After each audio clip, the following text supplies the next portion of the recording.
ఒక్కసారి కొమ్మూరి గోల్డ్ కి కాల్ చేయండి. తాకట్లో ఉన్న మీ బంగారాన్ని విడిపించి మార్కెట్ ప్రైస్ కి వాళ్ళు కొనుక్కుని మిగతా డబ్బులు మీకు ఇచ్చేస్తారు. హాయ్ హలో నమస్తే, వెల్కమ్ టు అవర్ ఛానల్. నేను మీ చార్మి. అయితే టర్కీ రాజధాని అంకారాలో ఓ ఘోర విమాన ప్రమాదం అయితే జరిగిందనమాట. మంగళవారం రాత్రి అంకారా విమానాశ్రయం నుంచి బయలుదేరిన ఒక ప్రైవేట్ జెట్ ఒక 40 నిమిషాల తర్వాత కమ్యూనికేషన్ అంతా ఆగిపోయి ఆ విమానంలో ఉన్న 8 మందిని అటు ఆ 8 మందికి 8 మంది చనిపోవడం జరిగింది. దానికి కంప్లీట్ డీటెయిల్స్ చెప్పే ప్రయత్నం చేస్తాను.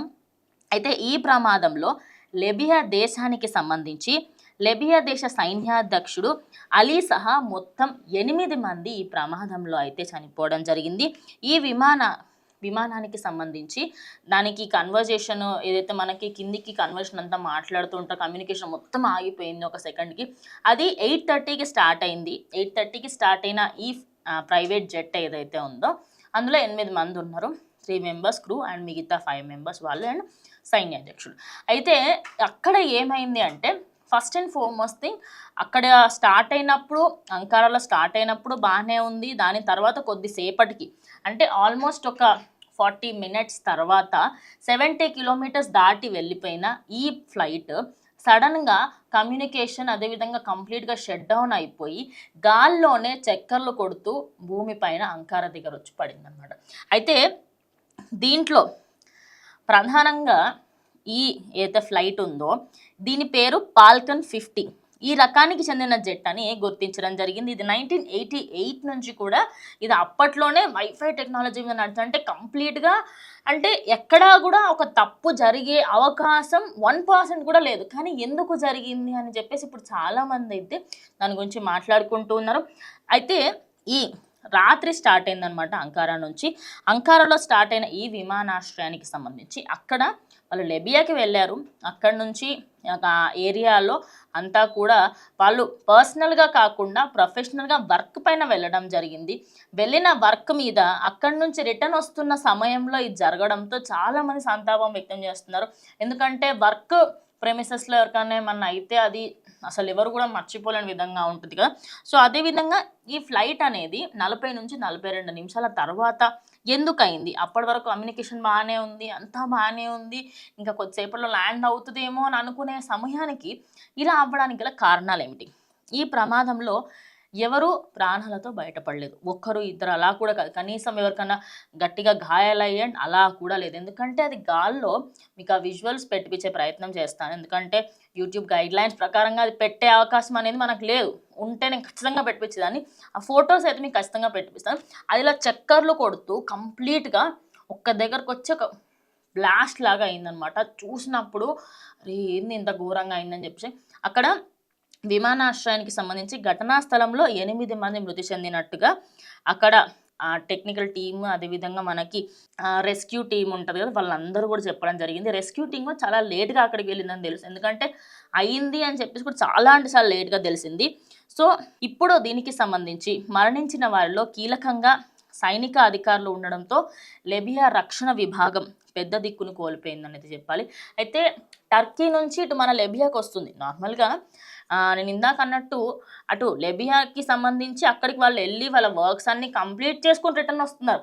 ఇక్కడ నుంచి అక్కడికి వెళ్ళడం కాదు, అక్కడి నుంచి ఇటు వస్తున్న క్రమంలో ఇలా జరగడంతో చాలామంది వాళ్ళ సంతాపం అయితే వ్యక్తం చేస్తున్నారు. ఈ విమానం యొక్క శిథిలాలను స్వాధీనం చేసుకున్నారు. అదేవిధంగా దానికి సంబంధించి పార్ట్స్ అన్నీ కూడా తీసుకోవడం జరిగింది. అండ్ అవన్నిటినీ కూడా ఇన్వెస్టిగేట్ చేస్తున్నారు. వాళ్ళు ల్యాబ్కి కూడా పంపించడం జరిగింది. మృతదేహాలని పోస్ట్ మార్టంకి కూడా పంపించారు.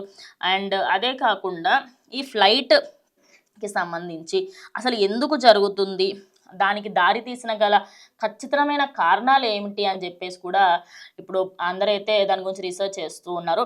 ప్రజెంట్ కంప్లీట్గా ఇన్డెప్త్ అనాలిసిస్ కూడా చేయాలి అని చెప్పేసి అంటున్నారు. అండ్ కొన్ని మెయిన్ థింగ్స్ బయటకు వస్తున్నాయి. ఈ జెట్ కొంచెం ఓల్డ్ జెట్ అవ్వడంతో లోపల ఏమైనా ప్రాబ్లం ఉండుంటుందా, మరి టెక్నికల్ టీం వాళ్ళు ఎందుకు చూడలేరు? ఎందుకంటే చాలామంది అంటారు కదా నార్మల్ ప్రజలకి మాత్రమే ఇలాంటి విమాన ప్రమాదాలు జరుగుతూ ఉంటాయి, పెద్ద పెద్ద వాళ్ళకి జరగవు అని చెప్పేసి. కానీ దానికి నిదర్శనమే ఈ ఎయిర్పోర్ట్కి సంబంధించి ఈ ప్లేన్కి సంబంధించిన క్రాష్ అన్నమాట. ఇందులో ఉన్న కంప్లీట్గా 8 మంది చావడంతో చాలామంది ఏంటంటే మరి ఇంత ఒక సైన్యాధ్యక్షుడు ఉన్నాడు, అదేవిధంగా సెక్యూరిటీ వాళ్ళందరూ ఉన్నారు, మరి ఇంతమంది ఉన్నప్పుడు ఖచ్చితంగా మీరు జాగ్రత్తలు తీసుకోవాలి కదా అని చెప్తున్నారు. సో ఇందులో నేను ఒక 4 పాయింట్స్ చెప్పాలనుకుంటున్నాను. ఇక్కడ మీరు ఖచ్చితంగా ఈ 4 పాయింట్స్ని మీరు అబ్జర్వ్ చేయాలి. ఫస్ట్ థింగ్, ఒక ఫ్లైట్ కానీ ఏదైనా ప్రమాదానికి గురవుతుందంటే ఏం కారణం ఉండొచ్చు? ఫస్ట్ వచ్చేసి పైలట్, సెకండ్ వచ్చేసి టెక్నికల్ ఇష్యూస్, సాంకేతిక లోపాలు, వాతావరణ పరిస్థితులు, అదేవిధంగా పక్షులు. ఎస్, మీరు అన్నది కరెక్టే. ఇంకోటి air traffic control, and last వచ్చేసి ఇంధన సమస్యలు. ఫస్ట్ నుంచి మనం మాట్లాడుకుందాం. పైలట్కి సంబంధించి రీసెంట్గా మనం చూసాం 8 గంటల కంటే ఎక్కువ పైలట్లు పనిచేయొద్దు అని చెప్పారు కదా. దానికి గల కారణం ఏంటంటే ఇది, ఎప్పుడైనా బై మిస్టేక్ అయినా ఒక 2 సెకండ్లు అలా 30 సెకండ్లు పడుకుంది అనుకుని కథం, అక్కడ ముందు ఏమొస్తుంది ఏంటి మనకి ఏమీ తెలియకుండా పోతుంది. సో ఇలాంటి సీరియస్ ఇష్యూస్ అవ్వకుండా ఉండాలంటే పైలట్స్ ఎక్కువ ఉండాలి అండ్ వాళ్ళ టైం షెడ్యూల్ అనేది తక్కువ ఉండాలి.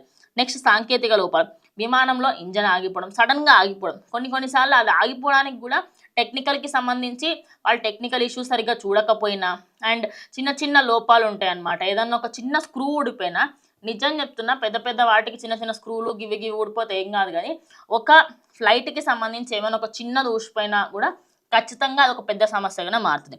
నెక్స్ట్ వచ్చేసి వాతావరణం. ఇప్పుడు ఇంత చలికాలంలో చాలా మటుకు ఫ్లైట్స్ ఎందుకు ఆపేస్తారు, ఎందుకు క్యాన్సిల్ చేస్తారు అని మనం ఊరికే కంప్లైంట్ చేస్తాం, కానీ నిజంగా మీరు ఒకసారి ఆలోచించండి. ఫ్లైట్స్ వాతావరణం కరెక్ట్గా లేకపోతే ఆ లెవెల్ వరకు వెళ్ళి వాళ్ళకి అవి ఖచ్చితంగా అసలు ఏమి పని చేయలేని పరిస్థితి ఉంటుంది.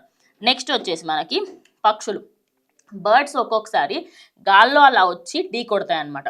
అవిటికి మన ఏదైతే మనకి కాక్పిట్ దగ్గర కానివ్వండి, లేదా మనకి ఏదైతే ఎయిర్ ఫ్లో అవుతుందో ఆ వింగ్స్ దగ్గర కానివ్వండి, అక్కడ ఏదైనా ఒక బర్డ్ వచ్చింది అనుకోండి, బై మిస్టేక్ దానికి కొంచెం ఒక నోచ్, ఒక ట్రంక్ కానీ దాని ముక్కు ఏరియా కానీ అది కొంచెం అటు ఇటు అందులో లోపలికి వెళ్ళినా మటాష్.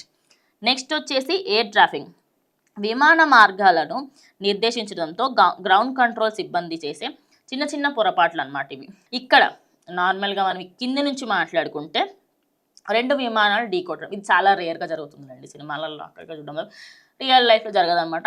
ఇది ఎయిర్ ట్రాఫిక్ కంట్రోల్. ఒకేసారి ఇన్ని విమానాలు తిరుగుతున్నప్పుడు చాలామంది అంటారు, అరే ఇది ఢీకొట్టదా. ఎస్, కొన్నిసార్లు అయ్యే అవకాశం ఉంటుంది, కానీ కింద మన ఇండియాలో అది కంట్రోల్ చేసే కెపాసిటీ ఉన్న వాళ్ళు, మంచి టెక్నాలజీ ఉన్న వాళ్ళని మాత్రమే తీసుకుంటారు. దానికి అదొక మెయిన్ రీజన్ అనమాట. ఇలాంటివి చాలా తక్కువ అవుతూ ఉంటాయి. నెక్స్ట్ ఇంధన సమస్యలు. సడన్గా ఇప్పుడు ఒక 6 అవర్స్ ఫ్లైట్ అండి నార్మల్గా, దానికి 6 అవర్స్కి తగ్గట్టు కాకుండా 8 అవర్స్ ఆయిల్ అయితే వేస్తారు అన్నమాట. పెట్రోల్ కానీ ఆయిల్ కానీ ఏదైతే ఉంటుందో అది వేస్తారు. కానీ బై మిస్టేక్ అక్కడ ఏదైనా టర్బులెన్స్ వచ్చేసి అది 9 అవర్స్ అయింది అనుకోండి, 9 అవర్స్ వరకు అది నడవలేదు. ఖచ్చితంగా ఎక్కడో ఒక దగ్గర దింపాలి, ఎక్కడో ఒక దగ్గర ఖచ్చితంగా చేయాల్సి వస్తుంది. సో అలాంటి సమస్యలు వస్తే తప్ప, ఇవి కాకుండా ఇంకా వేరే ఇతర ఏ సమస్యలు వచ్చినా కూడా ఫ్లైట్స్కి ఎలాంటి డ్యామేజ్ అవ్వదు. సో ఎప్పుడైనా కూడా ఓన్లీ సామాన్యులకే అవుతుంది అని అనుకోవడం మన అందరి భ్రమ. సో వాళ్ళందరి ఆత్మ శాంతించాలని కోరుకుందాం. ఇది ఇవాళ వీడియో. దానిపైన మీ అభిప్రాయం ఏంటో ఖచ్చితంగా కమెంట్ చేయండి.